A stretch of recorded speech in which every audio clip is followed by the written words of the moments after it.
Guns and Yoga podcast. My name is Wendy Hummel, and today is Tactical Tip Tuesday, where I share a tip, tool, or dose of inspiration for your week. Today, I'd like to share something I've been exploring and studying a lot lately: self-sabotage. I've been on a pretty aggressive path to deal with my own shit. There's really no other way to put it. I've talked about it before on the podcast, but I have been in victim mindset a lot in my past. Blaming others for my misfortunes, woe is me, blah, blah, blah. These patterns still rear their ugly head on occasion, but I'm so much better at identifying when it happens and redirecting myself. Now, I am in no way saying that some people just don't do some pretty crappy things to each other, but once I realized that I was my biggest obstacle and then how those limiting beliefs translated into my self-sabotaging behavior, light bulb moment. I'm not trying to oversimplify here. This requires a lot of hard work. And this really isn't new information. The Stoics had this figured out. Their credo: we cannot choose our external circumstances, but we can always choose how we respond. Brilliant. Some of what I've discovered comes from behavioral science, from yoga and Stoic philosophy, psychology, neuroscience, and just troubleshooting, just trying different things out that personally work for me. This looks like journaling, therapy, peer support, meditation, yoga, nature, affirmations, and more, just kind of depending on the day. You might want to prepare to embrace for a little bit of the woo, but don't worry, I'm going to back it up. When I started to practice yoga and meditation, I knew it made me feel better, but once I knew why it made me feel better, it really all just kind of made sense and came full circle. That's why I always seek out research or evidence for whatever I'm trying. In yoga philosophy, there are places in the body that are referred to as chakras, or wheels of energy. The self-sabotaging behavior that I'm going to discuss today can be traced to 3 distinct areas in the body, but there are so many other behaviors beyond what we're going to discuss today. If you're interested in learning more on this topic, I'm going to be offering a Justice Clearinghouse webinar on February 15th. You can also go to the website or email me directly at wendy@bluelineyoga.com for more information on this topic. Identifying limiting beliefs and overcoming self-sabotage is an important part of building new habits and something I address in my Radical Resilience program with my clients. Okay, so let's get into it. Number 1, the solar plexus chakra, or the gut. It's the area between the navel and the diaphragm. It's associated with our ego, our confidence, and our personal power. Why do you think we say things like, oh, that's a gut punch?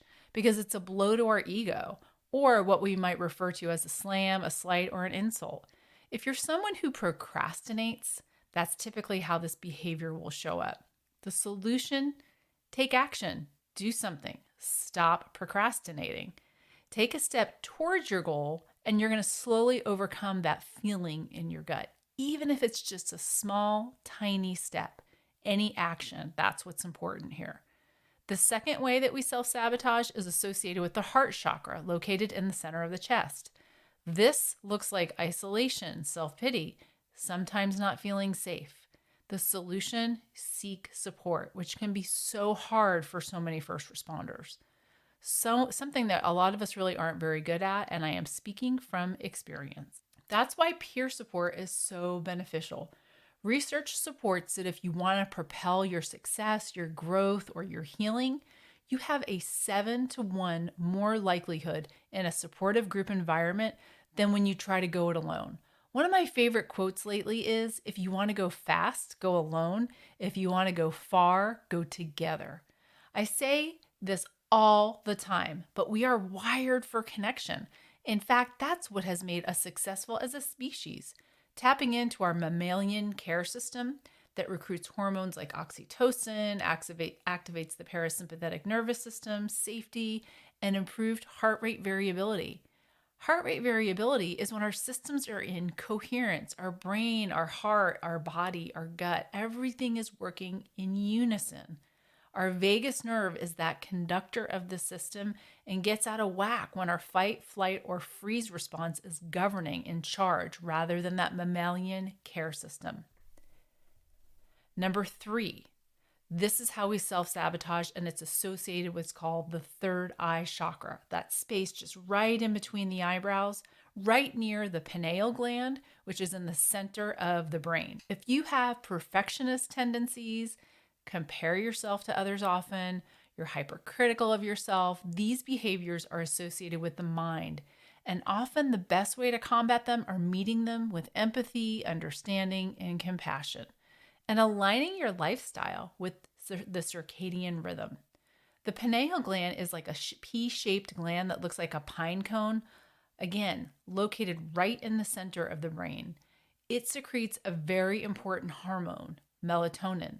It controls our circadian rhythms and our reproductive hormones. Not only does the pineal gland help to guide our sleep-wake cycle, but it impacts our ability to adapt to stress. So our well-being is directly linked to the pineal gland. And if we aren't managing stress or sleeping well, it's going to be a lot more difficult or challenging to find empathy, understanding, and compassion for ourselves and others. So there you have it. 3 ways self-sabotaging behavior shows up and where. If you're interested in learning more on this, I've designed a meditation and a worksheet, so shoot me an email if you're interested.